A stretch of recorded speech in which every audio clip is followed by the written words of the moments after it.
प्रतिव्रत कथा। प्राचीन समय की बात है। एक बड़ा प्रतापी तथा दानी राजा था। वह प्रत्येक गुरुवार को व्रत रखता और पूजा करता था।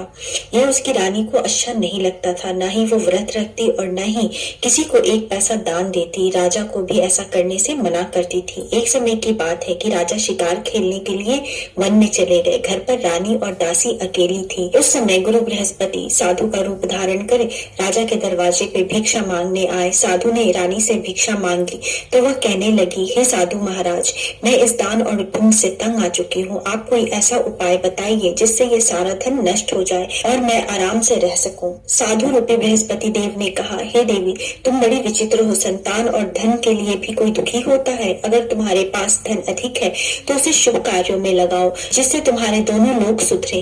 परंतु साधु की यह बात रानी को खुश नहीं कर पाई। उसने कहा, मुझे ऐसे धन की आवश्यकता नहीं जिसे मैं दान दे सकूं, जिसको संभालने में मेरा सारा समय नष्ट हो जाए। साधु ने कहा, यदि तुम्हारी यही इच्छा है तो जैसा मैं कहता हूँ वैसा करना। बृहस्पति के दिन तुम घर को गोबर से लीपना, अपने केशों को पीली मिट्टी से धोना, केशों को धोते समय स्नान करना, राजा से भी हजामत बनाने को कहना, भोजन में मांस मदिरा खाना, कपड़ा धोबी को धुलने के लिए देना। इस प्रकार 7 बृहस्पतिवार करने से तुम्हारा समस्त धन नष्ट हो जाएगा। इतना कहकर साधु बने बृहस्पति देव अंतर्ध्यान हो गए। साधु के कहे अनुसार करते हुए अभी रानी को 3 ही बृहस्पतिवार बीते थे कि उसकी समस्त संपत्ति नष्ट हो गई। भोजन के लिए परिवार तरसने लगा। एक दिन राजा रानी से बोले, हे रानी, तुम यही रहो, मैं दूसरे देश को जाता हूँ, क्योंकि यहाँ मुझे सभी जानते हैं, इसलिए मैं कोई छोटा काम नहीं कर सकता। ऐसा कहकर राजा परदेश चला गया। वहाँ वह जंगल से लकड़ी काट कर लाता और शहर में बेचता। इस तरह वह अपना जीवन व्यतीत करने लगा। इधर राजा के बिना रानी और दासी दुखी रहने लगी। एक समय जब रानी और दासी को 7 दिनों तक बिना भोजन के रहना पड़ा, तब रानी ने अपनी दासी से कहा, हे दासी, पास ही के नगर में मेरी बहन रहती है, वह बड़ी धनवान है, तो उसके पास जा और कुछ खाने को ले आ, जिससे हमारा थोड़े दिन तक गुजर बसर हो सके। दासी रानी के बहन के पास गई। उस दिन बृहस्पतिवार था। रानी की बहन उस समय बृहस्पतिवार की कथा सुन रही थी। दासी ने रानी की बहन को अपनी रानी का संदेश दिया, लेकिन रानी की बहन ने उससे कोई उत्तर नहीं दिया। जब रानी की बहन से कोई उत्तर नहीं मिला तो वह बहुत दुखी हुई। उसे क्रोध भी आया। दासी ने वापस आकर रानी को सारी बात सुना डाली। सुनकर रानी ने अपने भाग्य को कोसा। उधर रानी की बहन ने सोचा कि मेरी बहन की दासी आई थी, परंतु मैं उसे कोई उत्तर नहीं दे पाई, उससे वह बहुत दुखी हुई होगी। कथा सुनकर और पूजा समाप्त कर वह अपनी बहन के घर गई और कहने लगी, हे बहन, मैं बृहस्पतिवार का व्रत कर रही थी। तुम्हारी दासी गई थी, परंतु जब तक कथा सुनते हैं तब तक न उठते हैं और न ही बोलते हैं, इसलिए मैं नहीं बोली। कहो दासी क्यों गई थी? रानी बोली, बहन, हमारे घर अनाज नहीं था। ऐसा कहते कहते रानी की आंखें भर आई। उसने दासी समेत भूखे रहने की बात भी अपनी बहन को विस्तार पूर्वक कह सुनाई। रानी की बहन बोली, बहन देखो, बृहस्पति देव भगवान सबकी मनोकामना पूर्ण करते हैं। देखो, शायद तुम्हारे घर में अनाज रखा हो। यह सुनकर दासी घर के अंदर गई तो वहां उसे एक घड़ा अनाज से भरा हुआ मिला। उसे बड़ी हैरानी हुई। उसने एक एक बर्तन देख लिया था। उसने बाहर आकर रानी को बताया। दासी रानी से कहने लगी, हे रानी, जब आपको भोजन नहीं मिलता तो हम व्रत ही करते हैं, इसलिए क्यों न इनसे व्रत की कथा की विधि पूछ ली जाए। हम भी व्रत किया करेंगे। दासी के कहने पर रानी ने अपनी बहन से बृहस्पतिवार के व्रत की कथा की विधि पूछी और उसकी बहन ने बताया, बृहस्पतिवार के व्रत में चने की दाल और मुनक्का से विष्णु भगवान का केले के जड़ में पूजन करें, एक दीपक जलाएं, पीला भोजन करें तथा कथा सुने। इससे गुरु भगवान प्रसन्न होते हैं, मनोकामना पूर्ण करते हैं। व्रत और पूजन की विधि बताकर रानी की बहन अपने घर को लौट आई। रानी और दासी दोनों ने निश्चय किया कि बृहस्पति देव भगवान का पूजन जरूर करेंगे। 7 रोज बाद जब बृहस्पतिवार आया तो उन्होंने व्रत रख गुड़साल से जाकर चना और गुड़ बिन कर लाई तथा उसकी दाल से केले के जड़ तथा विष्णु भगवान का पूजन किया। अब पीला भोजन कहाँ से आए? दोनों बड़ी दुखी हुई, परंतु उन्होंने व्रत किया था, इसलिए बृहस्पति देव भगवान प्रसन्न थे। एक साधारण व्यक्ति के रूप में वे 2 थाल में सुंदर पीला भोजन लेकर आए और दासी को देकर बोले, हे दासी, यह भोजन तुम्हारे लिए और तुम्हारी रानी के लिए है, इससे तुम दोनों ग्रहण करना। दासी भोजन पाकर बहुत प्रसन्न हुई। उसने रानी को सारी बात बताई। उसके बाद वे दोनों प्रत्येक बृहस्पतिवार को गुरु भगवान का व्रत करने और पूजन करने लगी। बृहस्पति भगवान की कृपा से उनके पास धन आ गया। परंतु रानी फिर पहले की तरह आलस्य करने लगी। तब दासी बोली, देखो रानी, तुम पहले भी इस प्रकार आलस्य करती थी। तुम्हें धन रखने में कष्ट होता था, इस कारण सभी धन नष्ट हो गया।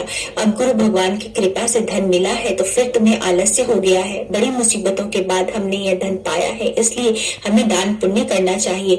अब तुम भूखे मनुष्यों को भोजन कराओ, प्याऊ लगवाओ, ब्राह्मणों को दान दो, कुआं, तालाब, बावड़ी आदि का निर्माण कराओ, मंदिर, पाठशाला आदि बनवाओ, कुंवारी कन्याओं का विवाह कराओ, अर्थात धन को शुभ कार्यों में खर्च करो, जिससे तुम्हारे कुल का यश बढ़े तथा स्वर्ग प्राप्त हो और पितर प्रसन्न हो। दासी की बात सुनकर रानी शुभ कार्य करने लगी, उसका यश फैलने लगा। एक दिन रानी और दासी आपस में विचार करने लगी कि न जाने राजा किस दशा में होंगे, उनकी कोई खोज खबर भी नहीं मिली। उन्होंने श्रद्धा पूर्वक गुरु बृहस्पति भगवान की प्रार्थना की कि राजा जहाँ कहीं भी हो शीघ्र वापस आ जाए। उधर राजा परदेश में बहुत दुखी रहने लगा।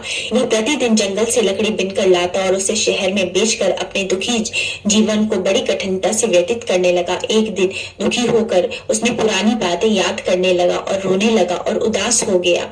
उस समय राजा के पास बृहस्पति देव साधु का वेश में आकर बोले, हे लकड़हारे, तुम इस सुनसान जंगल में किस चिंता में बैठे हो, मुझे बताओ। यह सुनकर राजा के नेत्रों में जल भर आया। साधु की वंदना कर राजा ने अपनी संपूर्ण कहानी कह सुनाई। महात्मा दयालु होते हैं। वे राजा से बोले, हे राजन, तुम्हारी पत्नी ने बृहस्पति देव के प्रति अपराध किया था, इसी कारण तुम्हारी यह दशा हुई है। अब तुम चिंता मत करो, भगवान तुम्हें पहले से अधिक धन देंगे। देखो, तुम्हारी पत्नी ने बृहस्पतिवार का व्रत प्रारंभ कर दिया है। अब तुम भी बृहस्पतिवार का व्रत करके चने के दाल व गुड़ जल के लोटे में डालकर केले के पेड़ की पूजन करो, फिर कथा सुनो और या कहो, भगवान तुम्हारी सब मनोकामनाओं को पूर्ण कर देंगे। साधु की बात सुनकर राजा बोले, हे प्रभु, लकड़ी बेचकर तो इतना पैसा नहीं बचता जिससे भोजन के उपरांत कुछ बचा सकूं। मैंने रात्रि में अपनी रानी को व्याकुल देखा है। मेरे पास कोई साधन नहीं है जिससे उसका समाचार पा सकूं। फिर मैं कौन सी कहानी कहूं, यह भी मुझको मालूम नहीं। साधु ने कहा, हे राजन, मन में बृहस्पति भगवान के पूजन व्रत का निश्चय करो, वे स्वयं तुम्हारे लिए कोई राह बना देंगे। बृहस्पतिवार के दिन तुम रोजाना की तरह लकड़ियां लेकर शहर जाना। तुम्हें रोज से दुगुना धन मिलेगा, जिससे तुम भली भांति भोजन कर लोगे तथा बृहस्पतिवार की पूजा का सामान भी ला सकोगे। जो तुमने बृहस्पतिवार की कहानी के बारे में पूछा है वह इस प्रकार है। बृहस्पति देव की व्रत कथा। प्राचीन काल में एक बहुत ही निर्धन ब्राह्मण था। उसकी कोई संतान नहीं थी। वह नित्य पूजा पाठ करता था। उसकी स्त्री न स्नान करती थी और न ही किसी देवता का पूजन करती थी। इस कारण ब्राह्मण देवता बहुत दुखी रहते थे। भगवान की कृपा से ब्राह्मण के यहाँ एक कन्या उत्पन्न हुई। कन्या बड़ी होने लगी। प्रातः स्नान करके वह भगवान विष्णु का जप करती थी। बृहस्पतिवार का व्रत भी करने लगी। पूजा पाठ समाप्त कर पाठशाला जाती और अपनी मुट्ठी में जौ भर के ले जाती थी और पाठशाला के मार्ग में डालती जाती। लौटते समय वही जौ स्वर्ण के हो जाते थे और उनको बीनकर वो घर ले आती। एक दिन वह बालिका सूप में सोने के जौ को फटक कर साफ कर रही थी। तभी उसकी माँ ने देख लिया और कहा कि हे बेटी, सोने के जौ को फटकने के लिए सोने का सूप होना चाहिए। दूसरे दिन गुरुवार था। कन्या ने व्रत रखा और बृहस्पति देव से सोने के सूप देने की प्रार्थना की। बृहस्पति देव ने उसकी प्रार्थना स्वीकार कर ली। रोजाना की तरह वह कन्या जौ फैलाती हुई पाठशाला चली गई। पाठशाला से लौटते वक्त जब वह जौ बिन रही थी तो बृहस्पति देव की कृपा से उसे सोने का सूप मिला। उसे वह घर ले आई और उससे जौ साफ करने लगी, परंतु उसकी माँ का वही ढंग रहा। एक दिन की बात है, कन्या सोने के सूप में जौ साफ कर रही थी। उस समय उस नगर का राजकुमार वहां से निकला। कन्या के रूप और कार्य को देखकर वह उस पर मोहित हो गया। राजमहल में आकर वह भोजन तथा जल त्याग कर उदास होकर लेट गया। राजा को जब राजकुमार द्वारा अन्य जल त्यागने का समाचार ज्ञात हुआ तो वे मंत्रियों के साथ अपने पुत्र के पास आ पहुंचे और कारण पूछने लगे। राजकुमार के समक्ष राजा की ओर से निवेदन किया। कुछ दिन बाद ब्राह्मण की कन्या का विवाह राजकुमार के साथ संपन्न हुआ। कन्या के घर से जाते ही ब्राह्मण के घर में पहले की भांति गरीबी का निवास हो गया। एक दिन दुखी होकर ब्राह्मण अपनी पुत्री से मिलने गए। बेटी ने पिता की अवस्था को देखा और अपनी माँ का हाल पूछा। ब्राह्मण ने सभी हाल विस्तार पूर्वक सुनाया। कन्या ने बहुत सा धन देकर अपने पिता को विदा कर दिया, लेकिन कुछ दिन के बाद वही हाल हो गया। ब्राह्मण फिर अपनी कन्या के यहाँ गए और और सभी हाल अपनी पुत्री को कह सुनाया। पुत्री बोली, हे पिताजी, आप माताजी को यहाँ लिवा लाओ, मैं उन्हें वह विधि बता दूंगी जिससे गरीबी दूर हो जाएगी। ब्राह्मण देवता अपनी स्त्री को साथ लेकर अपनी पुत्री के पास राजमहल में पहुंचे तो पुत्री ने अपनी माँ को बहुत समझाया। वो बोली, हे माँ, तुम प्रातः काल स्नान आदि करके विष्णु भगवान का पूजन करो तो सब दरिद्रता दूर हो जाएगी। परंतु उसकी माँ ने उसकी एक भी बात नहीं मानी। वह प्रातः काल उठकर अपनी पुत्री की बची जूठन खा लेती थी। एक दिन उसकी पुत्री को बहुत गुस्सा आया। उसने अपनी माँ को एक कोठरी में बंद कर दिया। प्रातः उसे स्नान आदि करा के पूजा पाठ करवाया तो उससे उसकी माँ की बुद्धि ठीक हो गई। इसके बाद वह नियम से पूजा पाठ करने लगी और प्रत्येक बृहस्पतिवार को व्रत भी करने लगी। इस व्रत के प्रभाव से मृत्यु के बाद वह स्वर्ग को प्राप्त हुई। वह ब्राह्मण देवता भी सुख पूर्वक इस लोक का सुख भोग करके स्वर्ग को प्राप्त हुए। इस तरह कहानी कहकर साधु बने देवता वहां से लोप हो गए। धीरे धीरे समय व्यतीत होने पर फिर बृहस्पतिवार का दिन आया। राजा जंगल से लकड़ी काट कर शहर में बेचने गया। उसे उस दिन और दिनों से अधिक धन मिला। राजा ने चना गुड़ आदि लाकर बृहस्पतिवार का व्रत किया। उस दिन से उसके सभी कलेश दूर हो गए। परंतु जब अगले गुरुवार का दिन आया तो राजा बृहस्पतिवार का व्रत करना भूल गया। इस कारण बृहस्पति भगवान नाराज हो गए। उस दिन उस नगर के राजा ने विशाल यज्ञ का आयोजन किया था तथा उसके समस्त राज्य में घोषणा करवा दी थी कि सभी मेरे घर भोजन करने आवे, किसी के घर चूल्हा ना जले। इस आज्ञा को जो न मानेगा उसको फांसी दे दी जाएगी। राजा की आज्ञा अनुसार राज्य के सभी लोग राजा के घर भोजन में सम्मिलित होने के लिए चले गए, लेकिन लकड़हारा कुछ देर से पहुंचा, इसलिए राजा उसको अपने साथ महल ले गए। जब राजा लकड़हारे को भोजन करा रहे थे तो रानी की दृष्टि उस खूंटी पर पड़ी जहाँ पर उसका हार लटका हुआ था। उसे हार खूंटी पर लटका हुआ दिखाई नहीं दिया। रानी को निश्चय हो गया कि मेरा यह हार लकड़हारे ने चुराया है। उसी समय सैनिक बुलवाकर उसको जेल में डलवा दिया। लकड़हारा जेल में विचार करने लगा कि न जाने कौन पूर्व जन्म के कर्म से मुझे यह दुख प्राप्त हुआ है और जंगल में मिले साधु को याद करने लगा। तत्काल बृहस्पति देव साधु के रूप में प्रकट हो गए और कहने लगे, अरे मूर्ख, तूने बृहस्पति देवता की कथा नहीं की, इसी कारण तुझे यह दुख प्राप्त हुआ है। अब चिंता मत कर, बृहस्पतिवार के दिन जेल खाने के दरवाजे पर तुझे 4 पैसे पड़े मिलेंगे। उससे तू बृहस्पतिवार की पूजा करना, तेरे सभी कष्ट दूर हो जाएंगे। अगले बृहस्पतिवार को उसे जेल के दरवाजे पर 4 पैसे पड़े मिले। राजा ने पूजा का सामान मंगवा कर कथा कही और प्रसाद बांटा। उसी रात्रि में बृहस्पति देव ने उस नगर के राजा को स्वप्न में कहा, हे राजा, तूने जिसे जेल में बंद किया है उसे कल छोड़ देना, वह निर्दोष है। राजा प्रातः काल उठा और खूंटी पर हार टंगा देखकर लकड़हारे को बुलाकर क्षमा मांगी तथा राजा के योग्य सुंदर वस्त्र आभूषण भेंट कर उसे विदा किया। गुरुदेव की आज्ञा अनुसार राजा अपने नगर को चला गया। राजा जब नगर के निकट पहुंचा तो उसे बड़ा ही आश्चर्य हुआ। नगर में पहले से अधिक बाग, तालाब और कुएं तथा बहुत सी धर्मशालाएं, मंदिर आदि बने हुए थे। राजा ने पूछा कि यह किसका बाग और धर्मशाला है।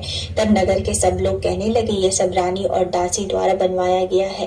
राजा को आश्चर्य हुआ और गुस्सा भी आया कि उसकी अनुपस्थिति में रानी के पास इतना धन कहाँ से आया। जब रानी ने यह खबर सुनी कि राजा आ रहे हैं तो उसने अपनी दासी से कहा, हे दासी, देख राजा हमको कितनी बुरी हालत में छोड़ के गए थे, वो हमारी ऐसी हालत देखकर लौट न जाए, इसलिए तू दरवाजे पर खड़ी हो जा। रानी की आज्ञा अनुसार दासी दरवाजे पर खड़ी हो गई और जब राजा आए तो उन्हें अपने साथ महल में लिवा लाई। तब राजा ने क्रोध करके अपनी तलवार निकाली और पूछने लगा, बताओ यह धन तुम्हें कहाँ से प्राप्त हुआ। तब रानी ने सारी कथा कह सुनाई। राजा ने निश्चय किया कि मैं रोजाना दिन में 3 बार कहानी कहा करूंगा और व्रत किया करूंगा। अब हर समय राजा के दुपट्टे में चने की दाल बंधी रहती थी और वह दिन में 3 बार कथा किया करते थे। एक रोज राजा ने विचार किया कि चलो अपनी बहन के यहाँ हो आओ। इस तरह का निश्चय कर राजा घोड़े पर सवार हो अपनी बहन के यहाँ चल दिए। मार्ग में उन्होंने देखा कि कुछ आदमी एक मुर्दे को लिए जा रहे हैं। उन्हें रोककर राजा कहने लगा, अरे भाइयों, मेरी बृहस्पतिवार की कथा सुन लो। वे बोले, लो हमारा तो एक आदमी मर गया है, इसको अपनी कथा की पड़ी है। परंतु कुछ आदमी बोले, अच्छा कहो, हम तुम्हारी कथा भी सुनेंगे। राजा ने दाल निकाली और कथा कहनी शुरू कर दी। जब कथा आधी हुई थी तो मुर्दा हिलने लगा और जब कथा समाप्त हुई तो राम राम करके मुर्दा उठकर खड़ा हो गया। राजा आगे बढ़ा, उसे चलते चलते शाम हो गई। आगे मार्ग में उसे एक किसान खेत में हल चलाता मिला। राजा ने उससे कथा सुनने का आग्रह किया, लेकिन वो नहीं माना। राजा आगे चल दिया। राजा के हटते ही बैल पछाड़ खाकर गिर गए तथा किसान के पेट में बहुत जोर से दर्द होने लगा। उसी समय किसान की माँ रोटी लेकर आई। उसने यह सब देखा तो अपने पुत्र से सब हाल पूछा। बेटे ने सभी हाल कह बताया। बुढ़िया दौड़े दौड़े उस घुड़सवार के पास पहुंची और उससे बोली, मैं तेरी कथा सुनूंगी, तू अपनी कथा मेरे खेत में चलकर कहना। राजा ने लौटकर बुढ़िया के खेत में जाकर कथा कही, जिससे सुनते ही बैल खड़े हो गए तथा किसान के पेट का दर्द भी बंद हो गया। राजा अपनी बहन के घर पहुंचा। बहन ने भाई की खूब मेहमानदारी की। दूसरे रोज प्रातः काल राजा जागा तो वह देखने लगा कि सब लोग भोजन कर रहे हैं। राजा ने अपनी बहन से जब पूछा, कोई ऐसा मनुष्य है जिसे भोजन नहीं किया हो तो मेरे बृहस्पति भगवान की कथा सुन ले। बहन बोली, हे भैया, यह देश ऐसा ही है, यहाँ सब लोग पहले भोजन करते हैं, बाद में कोई अन्य काम करते हैं। फिर वह एक कुम्हार के घर गई जिसका लड़का बीमार था। उसे मालूम हुआ कि उसके यहाँ 3 दिन से किसी ने भी भोजन नहीं किया है। रानी ने अपने भाई की कथा सुनने के लिए कुम्हार को कहा। वह तैयार हो गया। राजा ने जाकर बृहस्पतिवार की कथा कही, जिसे सुनकर उसका लड़का ठीक हो गया। अब तो राजा की प्रशंसा होने लगी। एक दिन राजा ने अपनी बहन से कहा, हे बहन, मैं अब अपने घर को जाऊंगा, तुम भी तैयार हो जाओ। राजा की बहन ने अपनी सास से अपने भाई के घर जाने की आज्ञा मांगी। सास बोली, हाँ चली जा, मगर अपने लड़के को मत ले जाना, क्योंकि तेरा भाई के कोई संतान नहीं है। बहन ने अपने भाई से कहा, हे भैया, मैं तो चलूंगी, परंतु बालक नहीं जाएगा। अपनी बहन को भी छोड़कर दुखी मन से राजा अपने नगर को वापस लौट आया। राजा ने अपनी रानी से सारी कथा कह सुनाई। बिना भोजन किए वह शैया पर लेट गया। रानी बोली, हे प्रभु, बृहस्पति देव ने हमें सब कुछ दिया है, वे हमें संतान भी अवश्य देंगे। उसी रात बृहस्पति देव ने राजा को स्वप्न में कहा, हे राजा, उठ, सभी सोच त्याग दे, तेरी रानी गर्भवती है। राजा ने यह जानकर बड़ी खुशी हुई। 90 महीने रानी के गर्भ से एक सुंदर पुत्र पैदा हुआ। तब राजा ने बोला, हे रानी, स्त्री बिना भोजन के रह सकती है, परंतु बिना कहे नहीं रह सकती। जब मेरी बहन आए तो तुम उससे कुछ मत कहना। रानी ने हाँ कर दी। जब राजा की बहन ने यह शुभ समाचार सुना तो वह बहुत खुश हुई और विदाई देने के लिए भाई के यहाँ आई। रानी ने तब उसे आने का उलाहना दिया। जब भाई आपके साथ ला रहे थे तब टाल गई, उनके साथ न आई और आज अपने आप ही भागी भागी बिना बुलाए आ गई। तो राजा की बहन बोली, भाई, मैं इस प्रकार न कहती तो तुम्हारे घर औलाद कैसे होती। बृहस्पति देव सभी कामनाओं को पूर्ण करते हैं। जो सद्भावना पूर्वक बृहस्पतिवार का व्रत करता है एवं कथा पढ़ता है, कथा सुनता है और दूसरों को सुनाता है, बृहस्पति देव उसकी सभी मनोकामनाओं को पूर्ण करते हैं, उसकी सदैव रक्षा करते हैं। जो संसार में सद्भावना से गुरुदेव का पूजन करते हैं एवं व्रत सच्चे हृदय से करते हैं, उनकी सभी मनोकामनाएं वैसे ही पूर्ण होती है। जैसे सच्ची भावना से रानी और राजा ने बृहस्पतिवार की कथा का गुणगान किया तो उनकी सभी मनोकामनाएं बृहस्पति देव ने पूर्ण की। अनजाने में भी बृहस्पति देव की अपेक्षा न करें, ऐसा करने से सुख शांति नष्ट हो जाती है। इसलिए सबको कथा सुनने के बाद प्रसाद लेकर जाना चाहिए। हृदय में उनका मनन करते हुए जयकारा बोलना चाहिए। बोलो श्री बृहस्पति भगवान की जय। बोलो श्री विष्णु भगवान की जय।